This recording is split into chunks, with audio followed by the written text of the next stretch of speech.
Welcome to Your Funeral Coach Talks, a bi-monthly podcast hosted by Lisa Baue, founder of Your Funeral Coach, a consulting and mentoring company serving the funeral, cremation, and cemetery profession. Listen in today to the Leadership Series as she interviews thought leaders and difference makers in her profession. Hello, listeners. We're here today with Kevin O'Connor. He's written a most amazing book about living inside of a funeral home while he was growing up, and it's called 2 Floors Above Grief. Kevin, welcome. Hi. Glad to have you here. So Kevin was formerly an elementary teacher, a principal, a professor, and he's a curriculum coordinator, formerly in California, Illinois, and now you're in Florida. Right. From 73 to 1920. So Kevin, you have been authoring content and providing training in areas that include support for teachers, as well as the LGBTQ advocacy and sexual health and family life. You live in Fort Lauderdale with your husband, Leon, and you have 5 sons and 7 granddaughters between you. I'm super excited to meet you today. I have read your book. It's so Great. similar Thank you. in many areas to how I grew up, because my grandparents had their own funeral home in a building very similar in style to what's on the front cover of your book. Yeah. And so I've learned. Beautiful. Yeah, it's beautiful. And I've learned from you that this is really maybe Victorian, but it's really called Romanesque.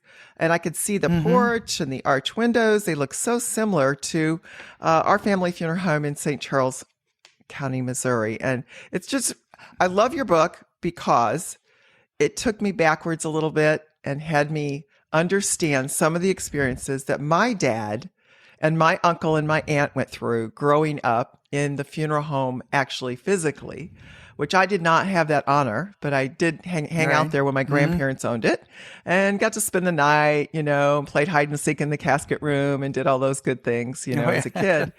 So I'm just thrilled to meet you and thrilled to hear more about your book. I know our listeners, if you haven't bought this book, I'm going to encourage you to do so. You will learn so much about the early years in the 30s through the 80s of funeral service and what it's like to be in a family business. So tell us a little bit more, Kevin. Well, thanks for that great intro. I think somebody asked me, how long did it take you to write this book? Yeah. And I'll say, well, now, as of last week, I can say 73 years. I had my 73rd birthday this month. But congratulations. Happy birthday. And I think since I was born in the funeral, probably born at a hospital, of course, but probably conceived in the funeral home. I talk about that in the book a little bit. We didn't spend a lot of time thinking about this as kids. But as I was ruminating and writing the book, I thought, hey, we were probably conceived in the very place where we were having wakes and funerals on the first floor. I thought about that, and then it quickly dissipates.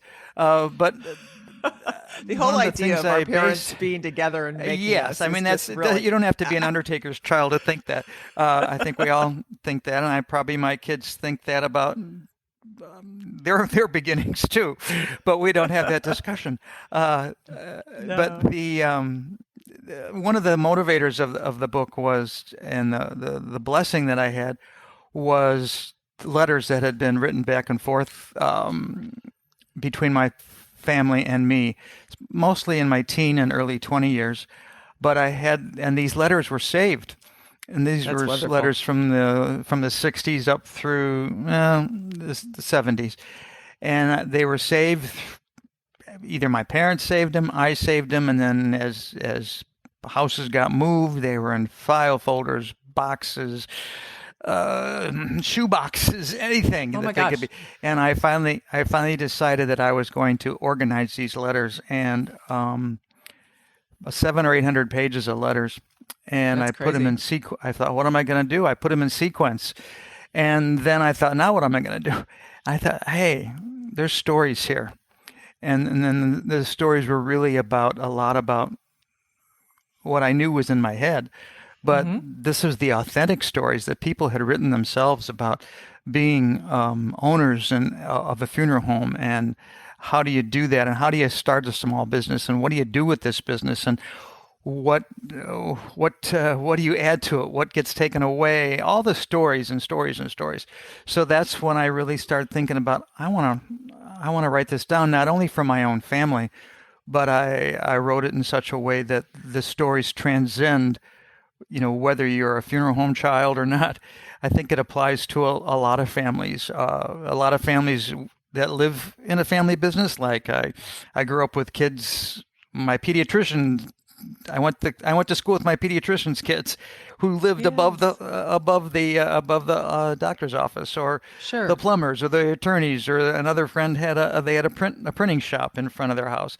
So I mean, it was just stories. It was a way of life, about right? Back then, a where way a of lot of life, right, and exactly. yeah. And so that's when as I wrote and you and I share the same. One of the writing coaches we do share, so we benefit from the ideas that they've given us to how to put words on paper. But just the idea of these letters, that's what drove me to write the book, and to tell the story from my family and the many offspring that have come from the relationships of my mom and dad and my aunt and uncle. The house was on a street called Division Street, so we call ourselves the Division Street offspring.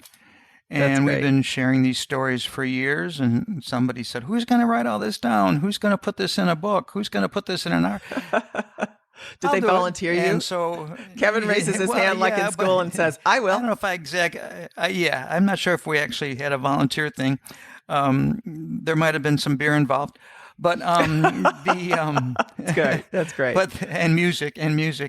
But the idea that I've always enjoyed writing, it's been an avocation of mine. Incorporated a lot of writing into my educational career.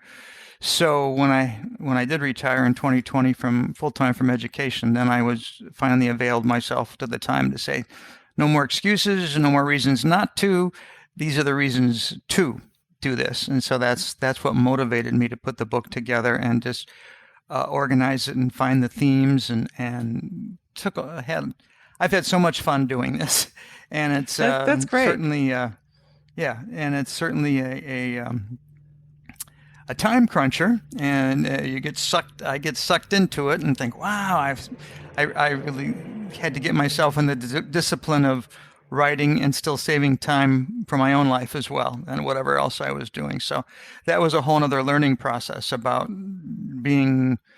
not having retirement part, not having anybody tell me what time I'm working, but then again, working independently, writing a book, I had to figure out, how do I budget my time? How do I get not obsessed with this?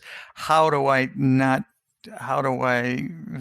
keep valuing what I'm doing with the rest of my life and still manage the time to get the book done? And that's been a whole nother learning process, and I value that part too. What I've learned from actually putting a book. I mean, I wrote a dissertation once, and I think I probably did the same thing, of terms of discipline when I was 30 years younger. But this has been a new experience.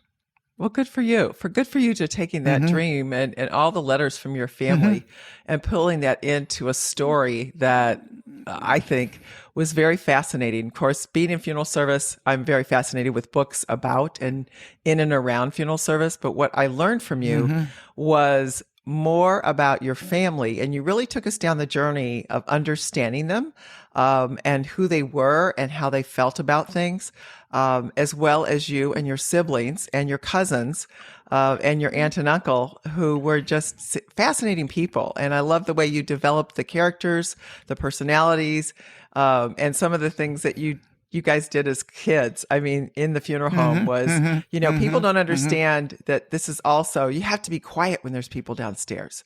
I remember being shushed a lot by my grandparents. We couldn't stomp around. We had to walk softly. We couldn't, play music or bounce balls. We couldn't go out in the back and shoot basketball hoops. We couldn't even have a barbecue outside on the back patio because there was a visitation going on, right? None of it. So there were some restrictions.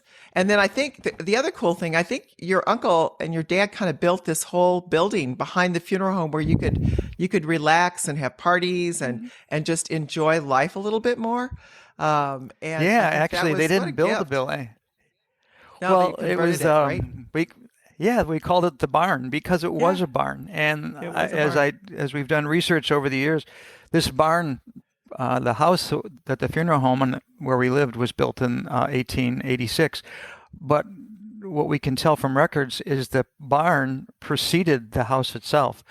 This is in Illinois. One of the dairy industries in Illinois was called the Borden Dairy Company, and they owned that. They had I think it was Midwestern, like connected to where some of your roots are too. But the Borden Dairy Company, they work with farmers to get the milk, and this barn was where some of the cows and things lived. And even though it's hard to imagine, in the mid 1800s. What became our neighborhood had really been farmland. And so, and this barn was sitting there when my uncle bought the property in 1938, and they did use it. It was a conventional barn with the big wooden doors that went across, a cupola where pigeons used to roost and things. They had a hay chute that you could jump down to the lower level, or you can climb in the rafters. Fun. So, and that was. But then about in the 50s, mid 1950s, my dad and uncle decided we got to do something else. The building was probably falling apart, but then they decided we need a place to not only have a better garage area for our vehicles and things, but we need a place that we can retreat to. That's on our own property, that we could plan an event and not worry if there's going to be a wake or a funeral, that we could have a piano in there and a ping pong table and a record player and a bar and a kitchen and things, so that when they wanted to gather socially, that could be planned and could actually be carried out. So even on a Thursday night, if they wanted people to come over and play cards or do something, and Dad would have a wake in the funeral home, he could have the wake be going on. His friends could come over, get everything established, and then he would join them after the wake was over. But if it was a big family party, for whatever reason, the family could then gather in the barn. Everybody in the town, all our friends, and they still refer to it, the barn. And one of my cousins, but the book even taught one of my cousins, she says, I didn't know it really was a barn one time. I always wondered why you called it the barn. And so even a little aspect of that and telling those little stories in the book about the barn, even let my family know a little bit more of the background, and something I assumed they knew, but they didn't. But so that was my dad sometimes called it the rumpus room. Because it was a way to have a rumpus. Too, growing up, the rumpus. Yeah. Well, it was interesting. The rumpus. The thing I loved about what your family did to convert that barn into a special place was, we had kind of a limitation at our family funeral home as far as the property. My grandfather sold off some of the back acreage, what originally was a larger property and probably a farm, so that he could afford to build the chapel next door attached to the building. And they had a carriage house and all those good things when it was, back in the day before there were cars. But I love the fact that you had a place to get away. I remember my grandparents talking about how we have this image in the community and we have to maintain that image.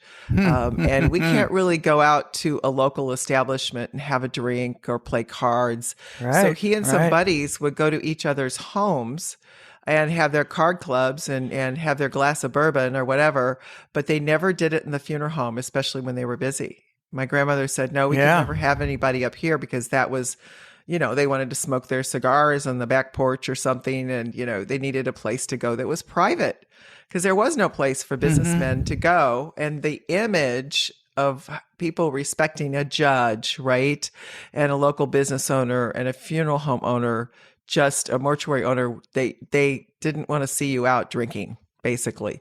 So I think it's cool. Because you do need that glass every now and then if you're able to. Yeah, I guess my just folks to chill out. And I think they did. It wasn't that they didn't have friends over to the house and to our apartments, and they did do that as well. But that that might have been 3 or 4 couples at a time, or friends or cousins, and there were libations there. But they were usually done without the, they would be usually done after the funeral business had closed for the day.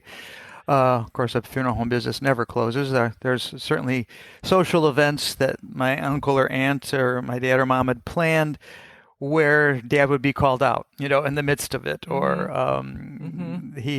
if they were having a bridge game going on, it might not get all the way to the end because dad would have to leave, So Yes, there was all those things that were done as a part, and their friends understood that. So it was just part of who my parents and aunt and uncle were.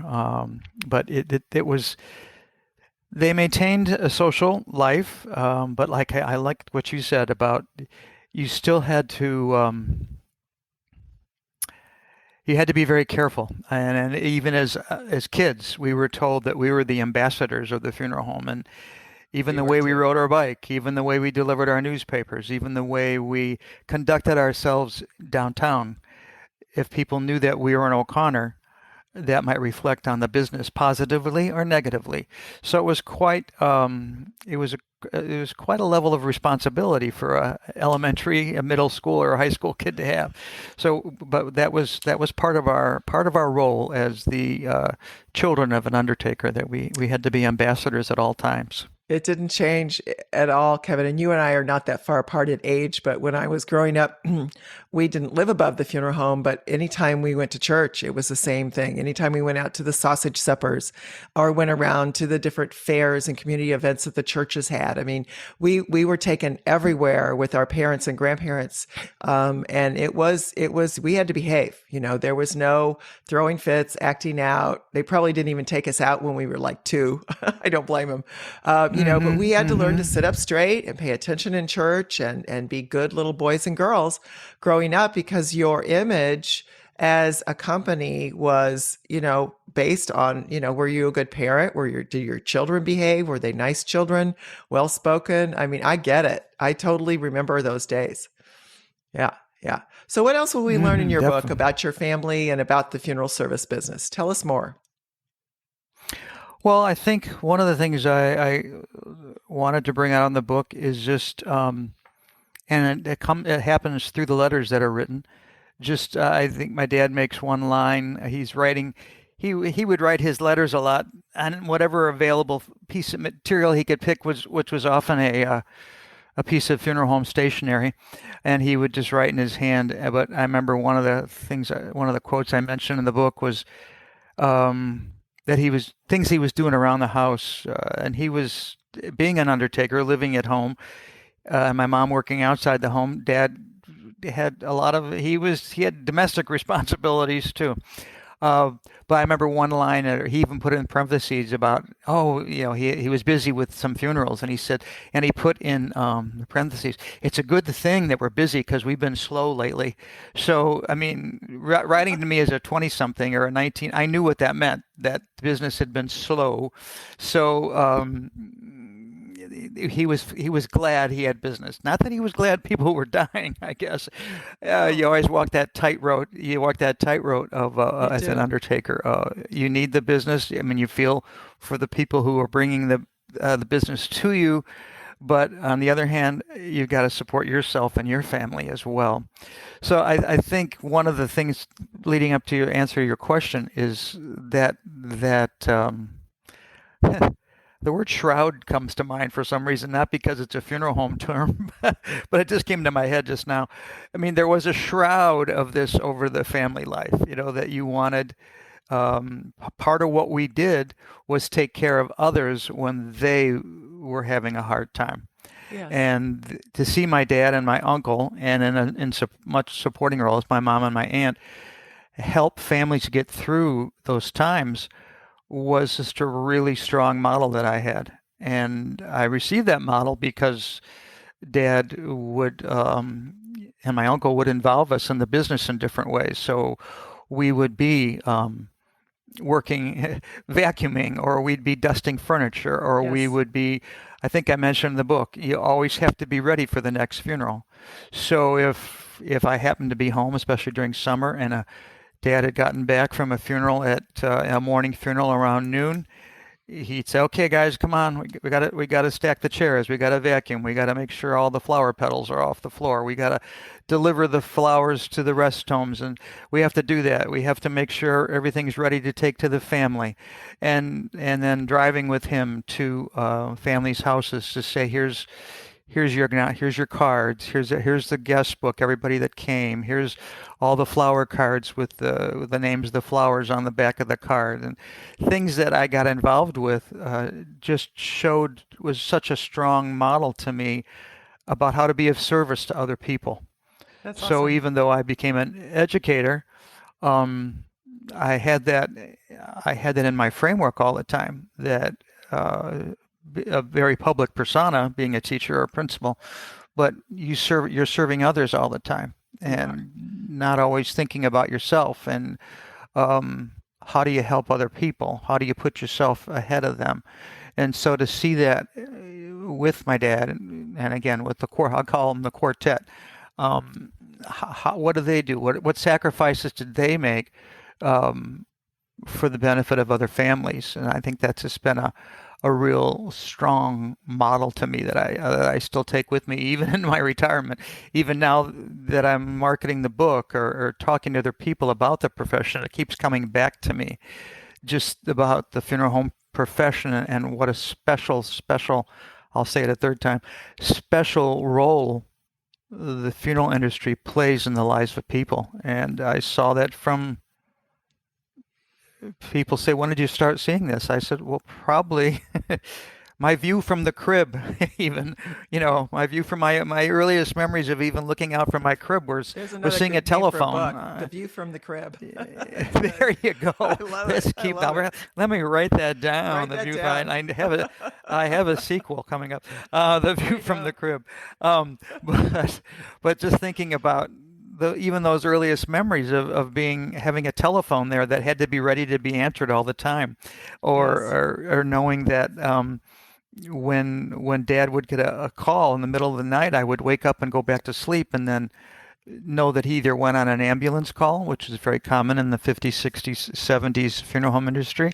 Yes, we had an ambulance business too. He was busy. I remember our hearse ambulance service. Yes, the for hearse sure. converted into an ambulance, and then back to a hearse. And I was on those calls.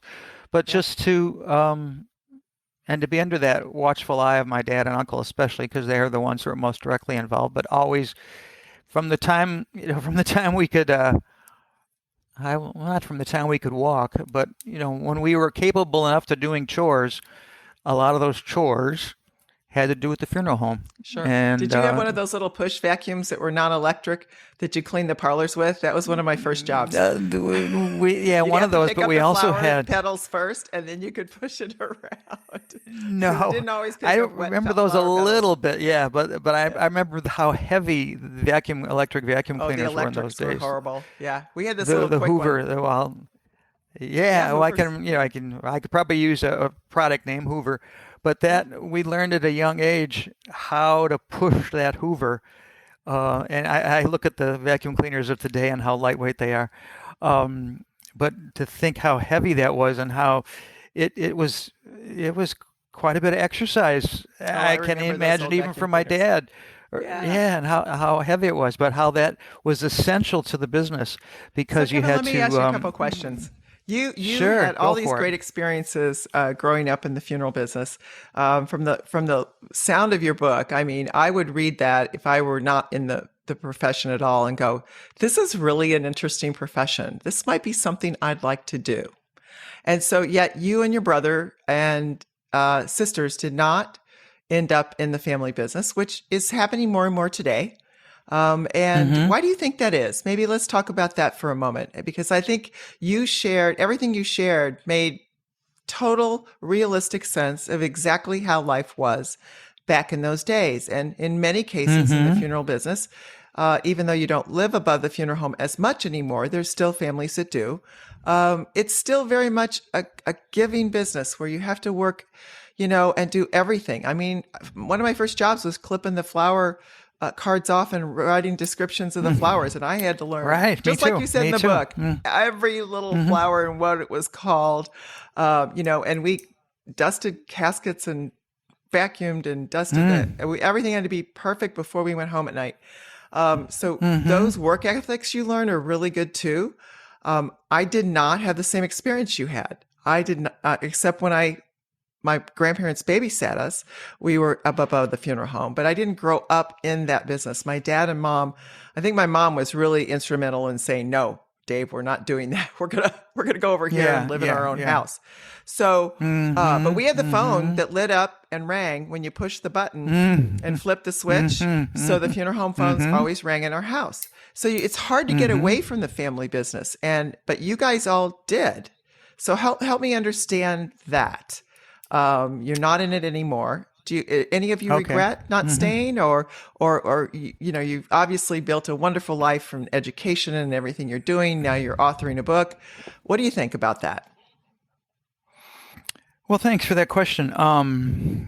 And I've discussed this. This question comes up a lot at book clubs when I guest at a book club or other venues like these podcasts or blogs and stuff. But yeah, some of the, and maybe you're probably more up to date with this research than I am, but I think I've read recently where a lot of funeral homes don't often make it past the third generation. That there's, with all good intentions, a family might start a funeral home and think, I'm going to pass this on and pass this on. But it's not, I've read about some who do fifth and sixth, seventh generations as well. But there's also another scenario, and I don't know which is more prevalent, but I'll speak for myself. Our family went one generation, my dad and my uncle. And when it got to the six of us, my three female cousins and my two brothers and myself, I've talked a little bit about the role of the female in the undertaking industry. My cousins were born in the 30s. And at the time when they got to be of post-high school age, my uncle and my dad really weren't thinking probably at that time. They were still pretty young themselves. They weren't thinking about what happens next. And also going on at that time and in the 1950s I don't think it was even thought of that much that a female would be an undertaker. No. So the girls, not much. The girls did. Yeah, they found their own careers. They met their husbands. They had their families, and then my brother finished high school in the 50s, and I finished in the 60s. But it was never anything. My dad and my uncle, I think they would have certainly entertained the thought if we wanted to do it. They certainly had introduced us to everything about the business except the embalming part. They didn't do that, which is that's okay. That's interesting because my dad told me this story. He said, Lisa, when you want to know, and it's not out of curiosity, I'll teach you. And I looked at him totally sincerely, I'm sure, when I was probably 10 or 12 years old and said, well, when's that ever going to be, Dad? Because I'm a student and graduated in the 70s, but back in the 60s, women didn't do this, right? They just were not doing what my dad and grandfather did.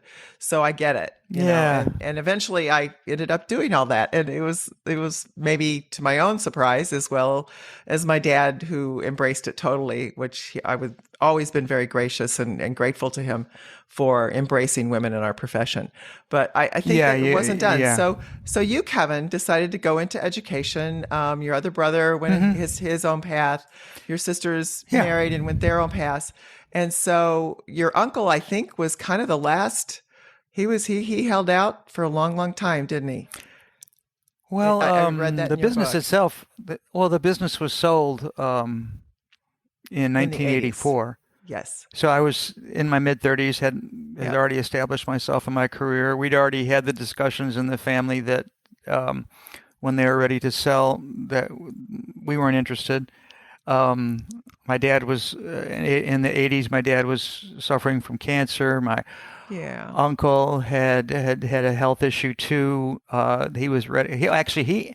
My uncle actually sold the business in the early 70s when his wife died. My aunt, who I was very close to.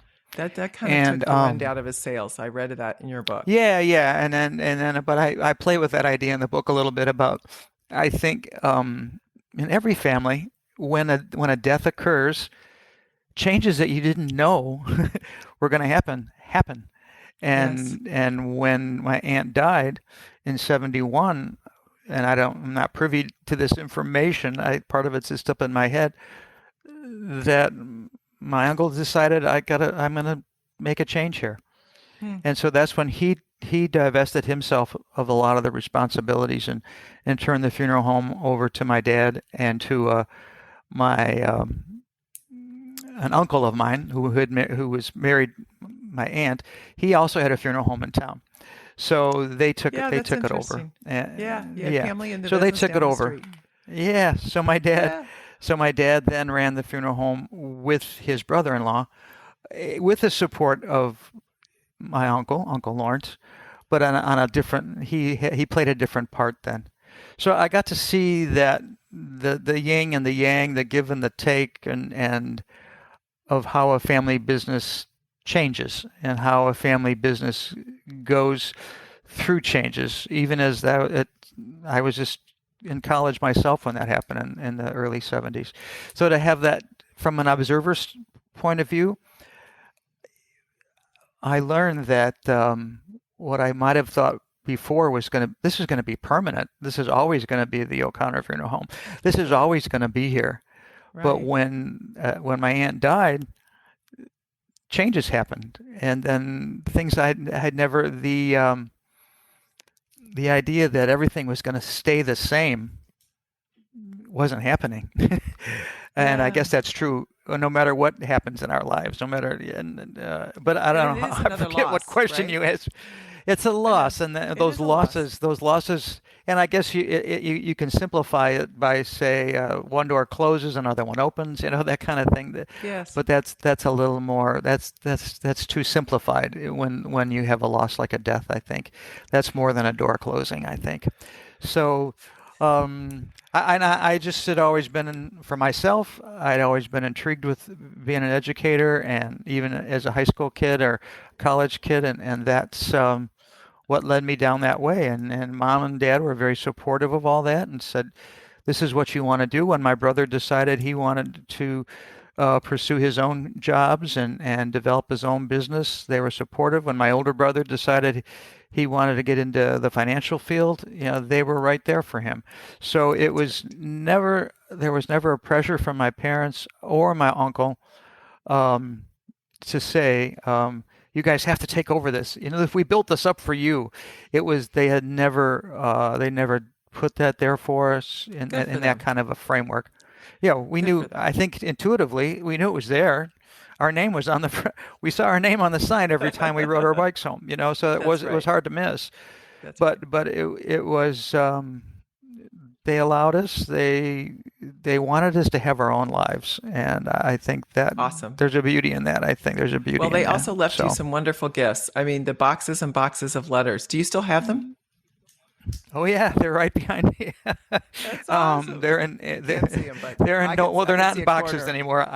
I know they're in a closet. They're in 3-ring binders, still sequenced in the order that I put them in about 10 years ago, when I first started getting the ideas about writing the book.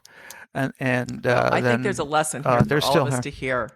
One of those lessons would be, if you find and you have to clean out your parents' and grandparents' homes, keep the letters. I feel after reading your book, you're just kicking yourself for where did all those letters go? Mm-hmm. And my mom was a cleaner-upper. So after my dad died, maybe some of those letters that she had over the years kind of disappeared. There were a whole stack of love letters that Daddy wrote her from college. I don't even know where those are anymore, and I might have them. So I think there's some good lessons for all of us to listen to, is to save the cards and letters, because that generation, sure, now we use email, right? Or we're text messaging. We're not writing those cards and letters like we used to, but save the memories.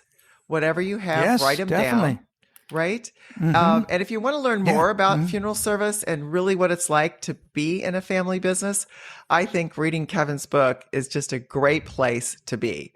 And I think that we can learn so much more. And I dove into it. I have to tell you, it took me a little while to read it because I found myself reminiscing. And I go back through some of my own memories of my grandparents and mom and dad and their family business. And then I'd go back and I'd reread it. And just some fascinating things. And I love the pictures that you put in here, some of the photography, your whole family tree. This is something that all of us, I think, as we go through life should be documenting a little bit better. You know, you've got Ancestry.com, but it's still not the same. I mean, it's better if you write it down Ancestry, yourself.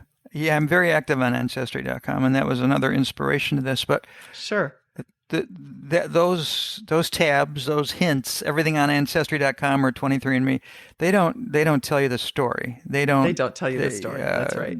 They don't, and I think other people I've talked to have echoed things similar to yours. I wished I'd saved those letters, or where are those letters, or just how did it ever happen that you saved all those letters? And I think it was a collection of variables where somebody on the long line said, I better save this. But I think too sometimes that for every letter that I have, there was probably 2 more that were thrown away too. So I'm happy to have the letters. The other thing I've pointed out in the book, and I think, and you got mentioned just briefly, so now we communicate with email, we communicate with text, we communicate occasionally with a card in the mail. But how many of us print and save those emails? How many of us print and save the text? We could probably, if our computers are set up that way, we could go back and retrieve them. I've lost a lot of emails as I change computers or I update to a different system. They're gone. It's gone. Unless you actually go in and print the email communication, you don't have it. And I think that's something that those of us that are from an older generation, we may have access to some of those handwritten things.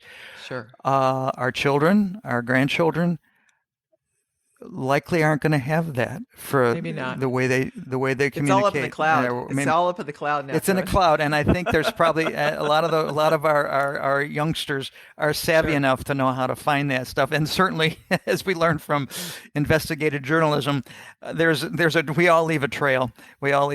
So that all that is there too. The other the other thing I emotionally got involved in writing the book was when I was transcribing those letters as I read them into my keyboard, there were times I had to pause and just say, hey, these are the actual words written by my predecessors. Yeah. These are their words. They're not my words.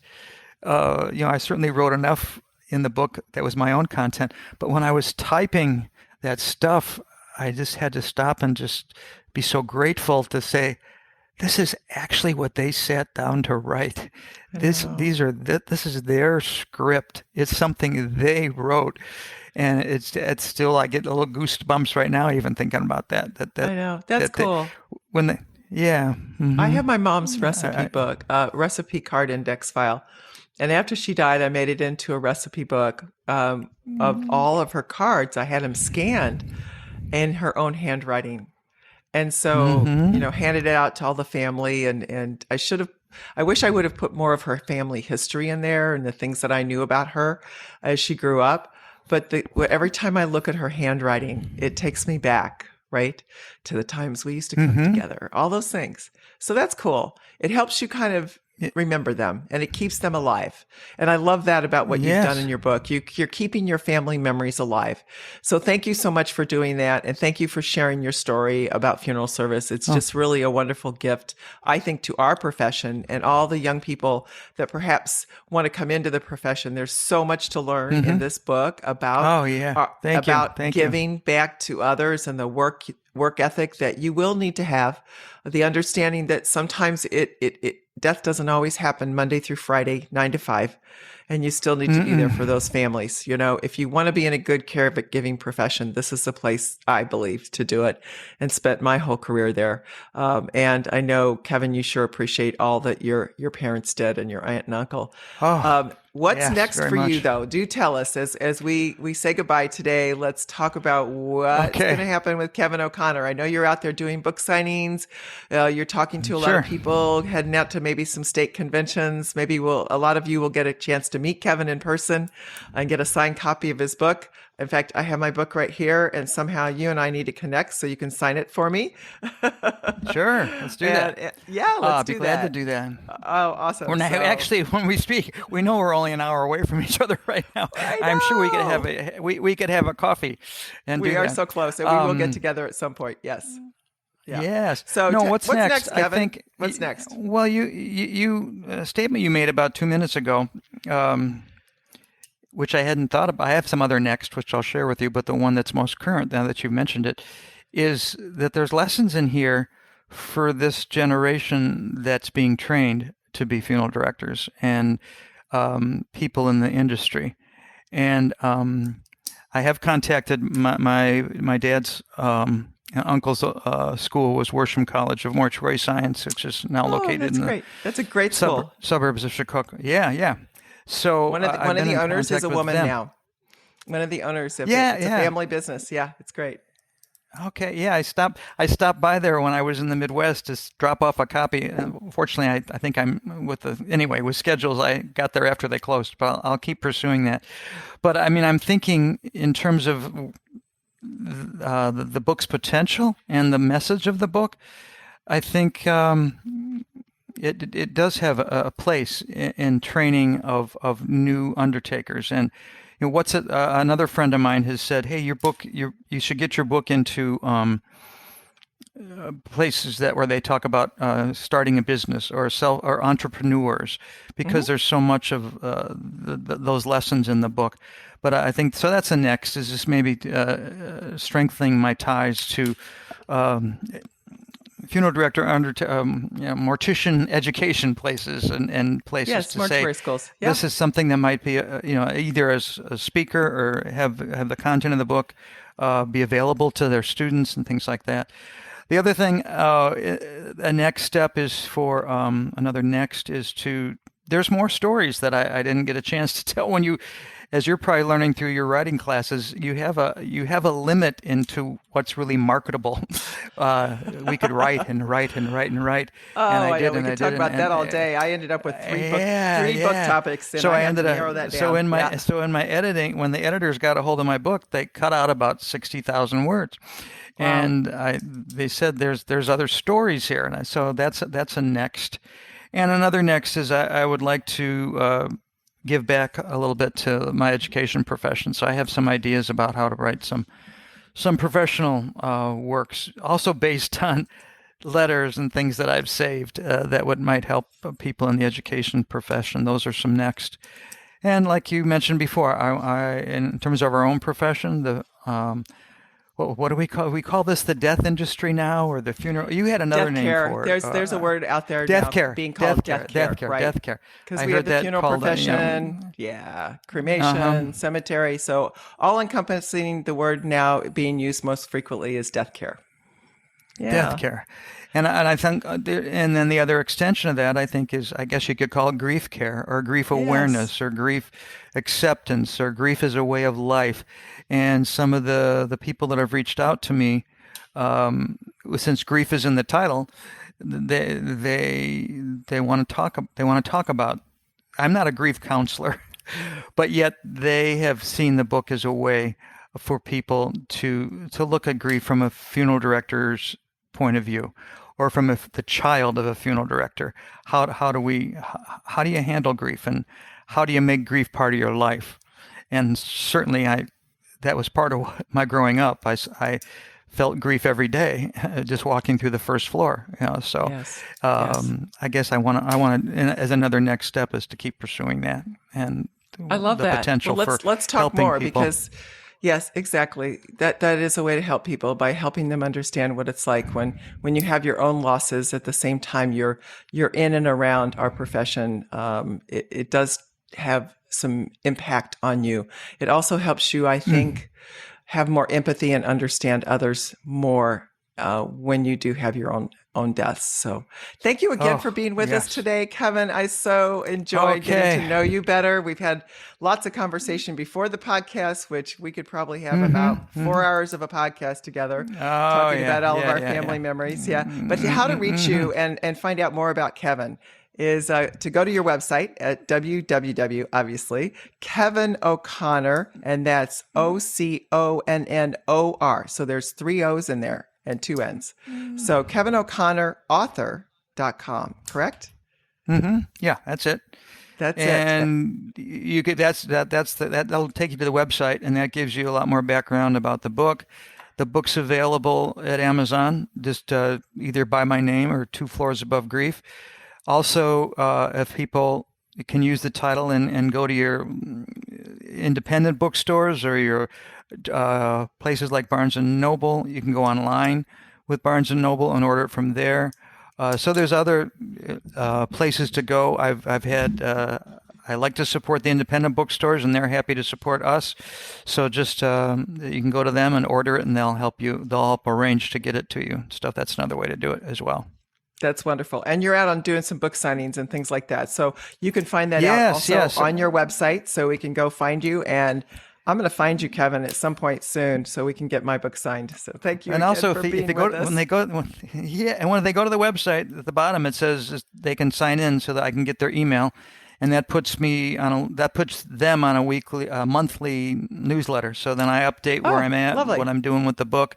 Like you, I will note that you and I had this session today, and then when it gets broadcast, well, I'll note it again on my newsletter that comes out once a month. So those are ways to do it. Well, that's wonderful. Well, we thank you for that, because that's real important, I think, to kind of help each other out and support each other. And I have a newsletter as well. Definitely. But I love that you have a newsletter for your book. And so you can follow Kevin. If you really want to have some fun, he's also does this big race from like Fort Lauderdale or Miami down to Key West and back. So he's a biker on top of it. Yeah, that's awesome. I love that. Well, we'll learn more about you too. And we hope to see you in and around our profession even more frequently, Kevin. Thank you for today. You will. Okay. All right. Okay. Bye-bye. Listeners, thank you again for being here with us. And if you'd like to learn more about Kevin, we'll have a press release on this as well as we roll out the upcoming podcast. We hope you enjoyed today's Your Funeral Coach podcast, and will join Lisa Baue and her guests again soon. Let us know if there are any topics you would like to hear more about. For more information on future shows, please go to yourfuneralcoach.com. If you enjoyed the show, consider giving us a 5-star review. Thank you.